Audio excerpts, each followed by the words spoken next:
Halo semuanya, rekan-rekan guru yang ada di seluruh Indonesia. Kali ini kita akan membahas tentang laporan pengelolaan kinerja atau aplikasi yang baru saja dikeluarkan oleh pemerintah yang ada di aplikasi PMM. Nah, dalam hal ini kita akan membahas mengenai 3 bukti dukung yang harus kita unggah di dalam pengelolaan kinerja. Mencakup apa saja?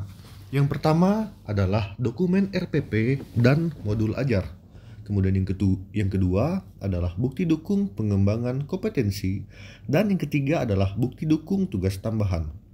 Jadi, ketiga bukti inilah yang harus kita unggah pada laporan kinerja yang ada di aplikasi PMM.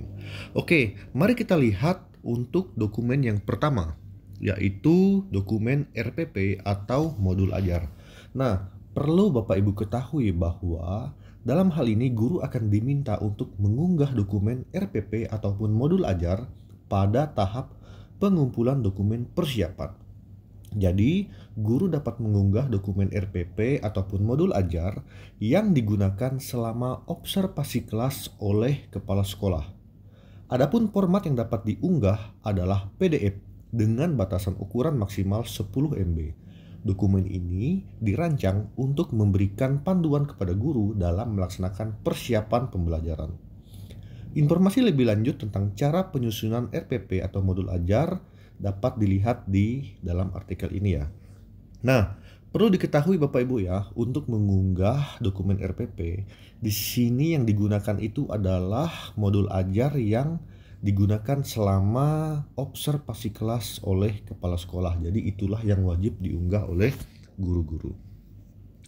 Kemudian bukti dukung yang kedua adalah pengembangan kompetensi diri. Nah, apa saja sih yang dimaksud dengan pengembangan kompetensi diri? Yaitu bukti dukung berupa sertifikat yang Bapak Ibu peroleh selama periode berlangsung.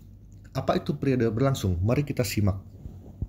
Sertifikat yang dapat digunakan oleh guru sebagai bukti dukung dalam pengelolaan kinerja adalah sertifikat yang didapatkan dan dihasilkan selama periode 6 bulan yang sama pada saat pelaksanaan kinerja berlangsung.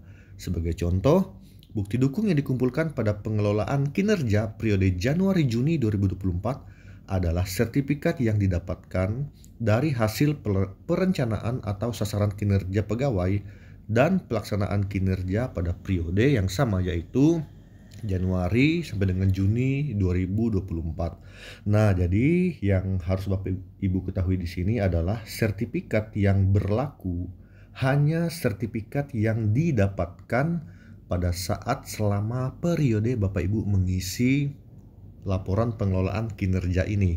Artinya kalau kita memulai tahun depan, yaitu pada bulan Januari sampai dengan Juni 2024, adalah sertifikat yang Bapak Ibu dapatkan selama periode tersebut, yaitu periode Januari sampai dengan Juni 2024. Kita tidak bisa menggunakan sertifikat yang kita dapatkan di tahun 2023. Nah, kemudian adapun di sini adalah guru akan diminta untuk mengunggah bukti pengembangan kompetensi pada pelaksanaan kinerja. Adapun formatnya ini sesuai dengan aturannya itu adalah PDF dengan batasan ukuran maksimal 10 MB. Jadi di sini kita lihat ya, kita lihat apa saja yang termasuk sertifikat. Nah, untuk yang pertama, rencana hasil kerja. Nomor pertama adalah meningkatnya kompetensi melalui peran sebagai peserta pelatihan mandiri sesuai model kompetensi guru, kepala sekolah, atau pengawas sekolah. Adapun catatannya di sini adalah satu pelatihan beserta aksi nyata setara dengan 8 poin. Nah, jadi untuk pelatihan dan aksi nyata yang kita dapatkan di aplikasi PMM, kita akan mendapatkan 8 poin. Apa bukti dukungnya? Bukti dukungnya adalah sertifikat yang kita dapatkan setelah menyelesaikan satu modul. Nah, itu nilainya 8 poin. Kemudian yang kedua adalah meningkatnya kompetensi melalui peran sebagai partisipan observasi praktik pembelajaran.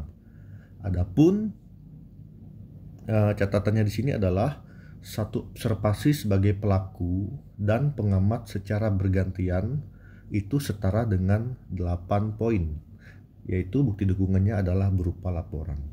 Kemudian yang ketiga, meningkatnya kompetensi melalui peran sebagai penggerak komunitas belajar dengan mengadakan minimal 3 kegiatan berbagi praktik baik. Adapun catatan di sini adalah di mana 3 kegiatan itu setara dengan 36 poin. Buktinya apa? Buktinya adalah dengan adanya sertifikat. Kemudian yang keempat, meningkatnya kompetensi melalui peran sebagai narasumber berbagi praktik baik dalam kegiatan yang terkait dengan implementasi kurikulum merdeka atau perencanaan berbasis data. Nah, jadi satu kegiatan itu berdurasi 2 sampai dengan 3 jam, itu setara dengan 8 poin. Buktinya apa? Buktinya adalah sertifikat yang membuktikan kita ditunjuk sebagai narasumber berbagi praktik baik. Kemudian yang kelima adalah meningkatnya kompetensi melalui peran sebagai peserta berbagi praktik baik yang diselenggarakan oleh komunitas belajar. Adapun satu kegiatan yang berdurasi 2 sampai dengan 3 jam ini setara dengan 4 poin. Buktinya apa? Buktinya adalah sertifikat.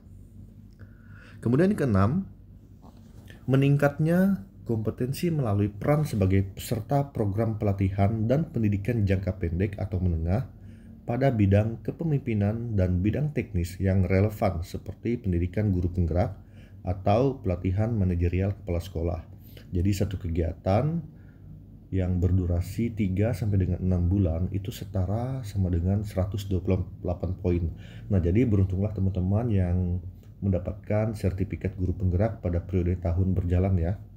Itu akan mendapatkan poin sebesar 128 poin. Nah, kemudian yang ketujuh, meningkatnya kompetensi melalui peran peserta dalam kegiatan pelatihan atau bimbingan teknis yang memperoleh sertifikat di bidang pendidikan, kebudayaan, dan riset teknologi, di mana satu kegiatan yang berdurasi 2 sampai dengan 3 hari itu setara dengan 8 poin sertifikat. Kemudian yang kedelapan, meningkatnya kompetensi melalui peran sebagai peserta praktik magang pada dunia kerja atau bidang lain yang relevan. Satu kegiatan itu berdurasi 2 sampai dengan 4 minggu setara dengan 24 poin. Buktinya adalah sertifikat. Kemudian yang kesembilan, meningkatnya kompetensi melalui peran sebagai partisipan dalam kegiatan seminar, lokakarya, konferensi, simposium, atau bidang studi banding lapangan yang diselenggarakan oleh bidang pendidikan, di mana di sini satu kegiatan itu setara dengan 4 poin. Buktinya adalah sertifikat. Kemudian yang ke-10, meningkatnya kompetensi melalui peran sebagai peraih pengakuan atau penghargaan terhadap kompetensi dan kinerja dalam berbagai wadah atau ajang, di mana dalam satu penghargaan itu setara dengan 12 poin. Buktinya adalah piagam. Kemudian yang ke-11, meningkatnya kompetensi melalui peran sebagai penelaah aksi nyata sejawat yang dihasilkan oleh guru atau kepala sekolah lain, di mana untuk 10 aksi nyata itu setara dengan 6 poin. Buktinya adalah laporan. Kemudian yang ke-12, meningkatnya kompetensi melalui peran sebagai penelaah cerita praktik yang dihasilkan oleh guru atau kepala sekolah lain. Oh, ini sudah ya. Yang ke-13, meningkatnya kompetensi melalui peran sebagai penelaah perangkat ajar yang dihasilkan oleh guru atau kepala sekolah lain, di mana 10 perangkat ajar itu setara dengan 6 poin. Buktinya adalah laporan. Kemudian yang ke-14, meningkatnya kompetensi melalui peran sebagai penyusun cerita yang dapat dibagikan kepada guru atau kepala sekolah lain, di mana satu cerita praktik yang terbit di dalam PMM itu setara dengan 12 poin. Buktinya adalah cerita praktik yang terbit di PMM. Kemudian yang ke-15, kompetensi melalui peran sebagai penyusun perangkat ajar yang dapat dibagikan kepada guru dan kepala sekolah lain, di mana di sini satu perangkat ajar yang terbit di PMM setara dengan 24 poin. Buktinya adalah perangkat ajar yang terbit di PMM. Kemudian yang ke-16, meningkatnya kompetensi melalui peran sebagai penyusun kumpulan konten unggulan yang dapat dibagikan kepada guru atau kepala sekolah lain. Nah, jadi di sini satu kumpulan konten unggulan yang terbit di PMM itu setara dengan 6 poin. Adapun kumpulan konten ini buktinya adalah kumpulan konten unggulan yang terbit di PMM.